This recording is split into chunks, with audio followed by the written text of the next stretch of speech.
Stop thinking start working, তার মানে কি চিন্তা করা বন্ধ করো এবং কাজ করা শুরু করো। আসলেই মানে খুব বেশি চিন্তা করে লাভটাও হয় না, এর থেকে কি হয় মানে কাজ করলে ব্যাপারটা আগানো যায় আরো ভালো করা যায়।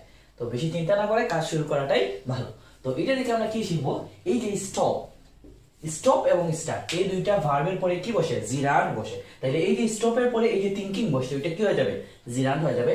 একইভাবে এই স্টার্টের পরে কি বসে, জিরান্ড বসে, তার মানে এই ওয়ার্কিংটাও কি হয়ে যাবে, জিরান্ড হয়ে যাবে। তার মানে আমরা কি শিখলাম এটা থেকে, স্টপ এবং স্টার্ট এই দুইটা ভার্বের পরে কি বসে, জিরান্ড বসে।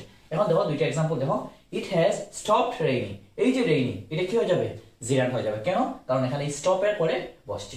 একইভাবে দেখো তো, হি স্টার্টেড রিডিং, এই যে রিডিং এটা কি হয়ে যাবে, জিরান্ড হয়ে যাবে। কেন জিরান্ড হয়ে যাবে, কারণ স্টার্টের পরে বসছে। তার মানে আমরা কি শিখলাম, স্টার্ট এবং স্টপ এমন দুইটা ভার্ব যে দুইটা ভার্বের পরে কি বসে, জিরান্ড বসে।